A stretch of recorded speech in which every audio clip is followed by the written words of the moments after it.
Okay, so this is part 2 of my apology.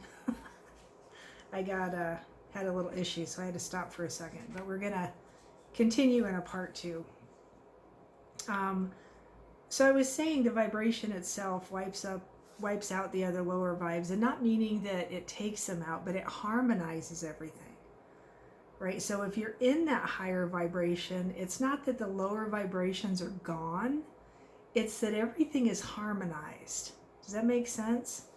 Have you ever seen, I think it's called the metronome video, and it's this video that has all these little metronomes lined up across the floor, and they're all going. Somebody went in with like 50 of them or 60 or whatever, and they went and hit them all, and so they start bouncing back and forth, and they're going, and they're all going different directions and all over the place. And over a period of time, some of them start synchronizing, and then more over time, and then pretty soon the whole floor is synchronized. And the way I first heard it, the way I understood it, was that the highest frequency wins. The highest vibration wins, however you want to say it, takes over, right? And so it brings everything else into vibration with whatever the strongest vibration is. Let's say it that way.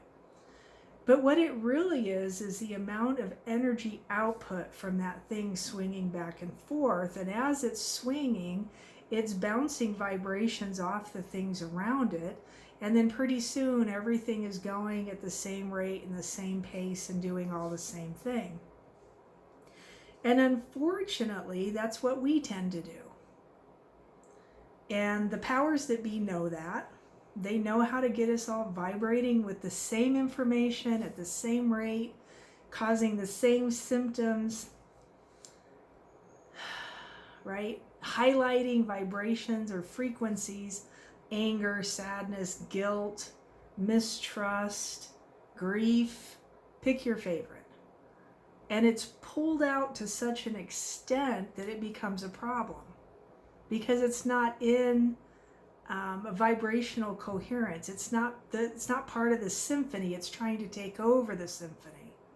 And this is all like a huge harmonic, right? It's a huge harmonic of all of the tones, all the frequencies, and all of it in perfect harmony. I just figured out, I knew that. I understood it. I overstood it. I had knowledge about it. I just recently gained wisdom about it. If you're suffering with anything, it's that thing's vibration that you are humming at. And it could be many things, so you could have a really nice overtone of all lower vibrations that are missing all the tonal higher frequencies. I'm not a musician, so I don't know how to word this, but do you understand what I'm saying? Think of it like a piano. You got the low notes and the high notes. And all your play, if the no notes are negative causing illness and all you're playing is low notes, it might sound awesome, but you'll be sick as hell. Yeah? If everything is beautifully played together, all of the notes, now what are you? So it's that vibration, it's that understanding that your mind, your field, literally has to come into to break the code on how to stay in your heart, stay coherent with your spirit. If I keep allowing myself to wander back and forth through spaces and places and issues and things and not maintain my state, then I am not coherent.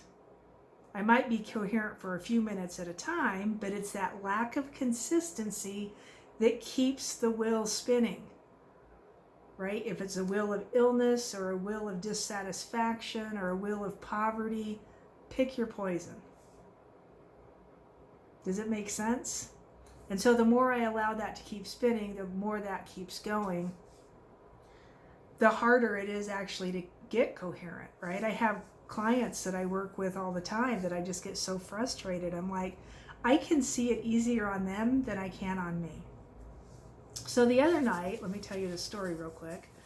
The other night, somebody invited me onto a Zoom call where this healer was going to do his thing. And everybody was stock mad raving about this guy. It was funny to listen to. And when I first saw him, I just thought, oh no, super flamboyant, beautiful person, very colorful, very colorful. Loves the F word. He just said it. He just said it like it was. And one of the things he kept saying was, you're either this or you're that. You can't be both. Do you get it? Do you get it? You can't be both. That's the problem. We like to give ourselves some kind of weird allowance. It's, oh, I fell off the wagon for a minute. It's okay. I'll get it going again. You didn't fall off the wagon because you were never on it. There's my wisdom for you. You either are or you aren't. There is no in between. And when you are, you will know you are, because there's no in between. Your illnesses will change, your thought process will change, your brain will change, your physical body, my aptitude, my attitude towards people. So what happened the other night was I got on this call. This guy had sent me this link and said, hey, yeah, check this out. This is really cool. And what it really was, it's more than what it appeared to be. But my only interest in it was this healer because of what they said. And so when you get on the call, what he did was he walked us through this protocol that was supposed to be instantaneous. And it was very simple. He goes, just do what I tell you to do. Do everything I tell you to do. I was doing everything he told me to do. And there was hand mudras involved. There was putting stuff in balloons involved, and he snatched the balloons away at some point, and I felt that. When he snatched the balloons away from all of us, I felt that, and I was like, whoa. And something changed. Now he kept saying, you did it, I didn't do it, you did it. I have done this kind of work for so long. And so many times, what I understood when he did that was he did something that I was not able to do for myself. Did you hear what I just said? He did something that I was not able to do for myself, but it was an activity on his part. Part of my apology is this. I have been just trying to teach you guys how to do what I think I know how to do, which is heart coherence, whole brain states, figuring out how to work on yourself, staying consistent with it. Here's what I know now, is there is something about a person who is in that overtone, that higher vibration, who's humming along, doing their thing, knows who they are, knows what they can do. He makes no bones about it and snatches it out of your hand. And he actually said, he goes, you can take it back whenever you want, but why would you want to? Learn to live this way. Learn to live like this. So he did his thing. He went through the whole protocol. I understand exactly what he did. I would love to practice it on some of y'all. And what I noticed the next day, because my goal was, of course, my lungs, it always is.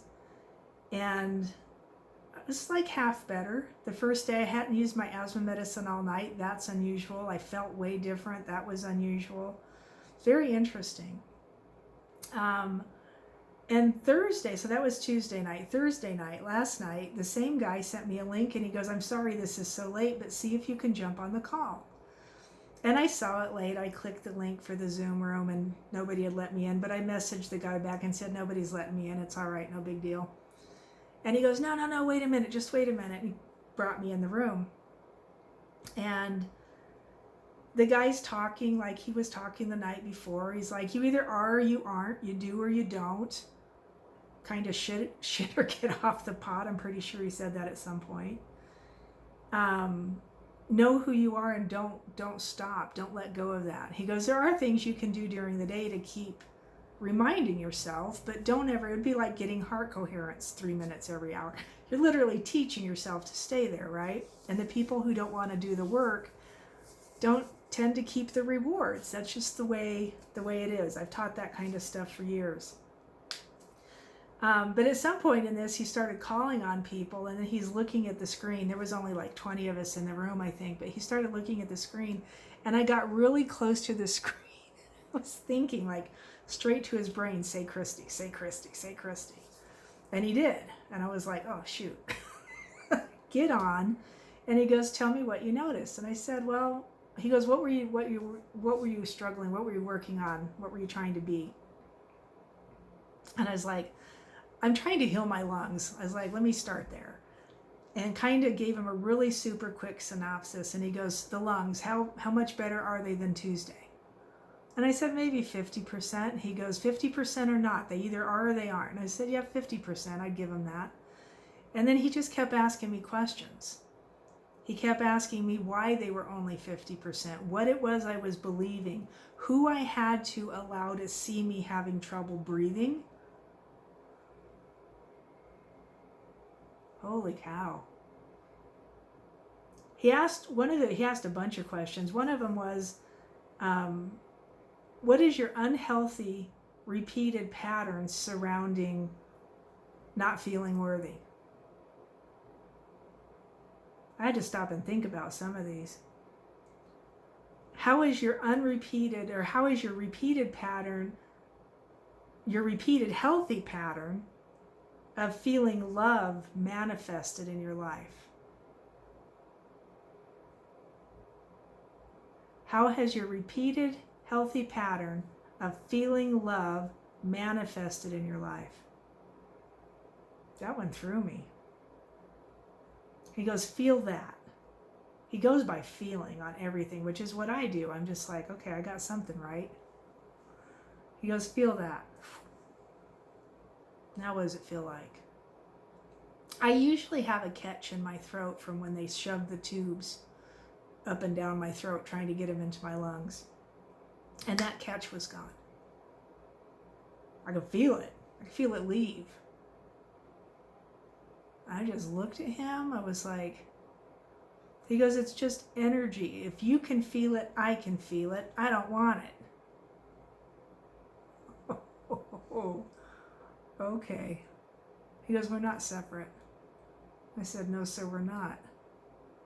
He goes, why would I let you sit there and suffer if I don't want myself to suffer? We're the same. He goes, but healers like to tell each other, don't take it unless they give you permission. Don't this, don't. He goes, all this stuff, but interesting. So anyway, I went through this whole thing with him, and by the time it was over, I could breathe. I have felt it come back a few times, and he goes, if you feel it come back, it's something from your mind, from your field, that's giving you information that you still need it for some reason. Do you still need it? I said, no. I'm like laughing at this point through this whole thing. And no. He goes, then why are you keeping it? It's literally a decision.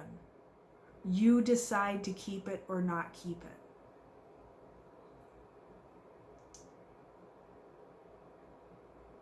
What does it feel like? Take it away.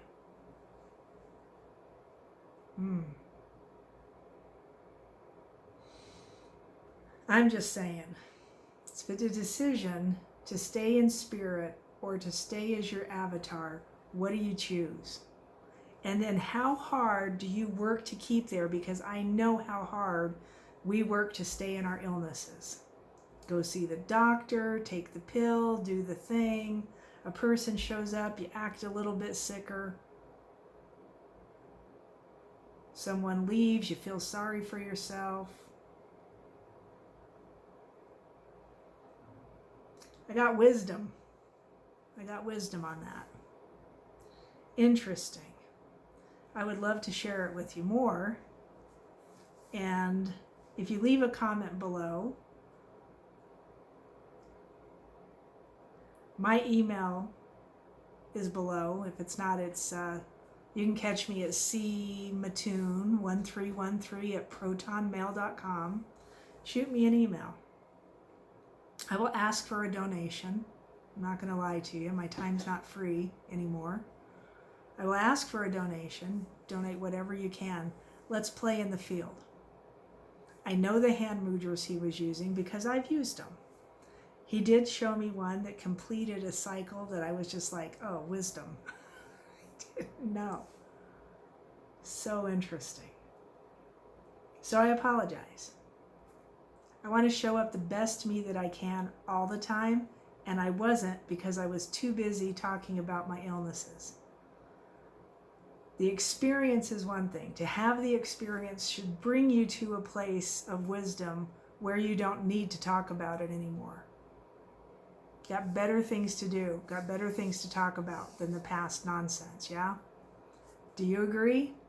Let your yeses be yeses and your noes be noes. I came to wisdom on that the other day. When you say yes to something, you are saying yes, whether you think you are or think you aren't. Yes means yes. When you say no to something, it means no. And depending on the fervor and the emotion and the you put behind it when you say it, it's going to make a difference. If you don't say anything, you're giving away your power. You are giving away your power, and you will probably get what you don't want. I have noticed that my whole life. Just didn't realize what to do with it. Say yes or say no. But be firm in it, and then don't vary from it. Stay the course, the straight and narrow way. Yeah?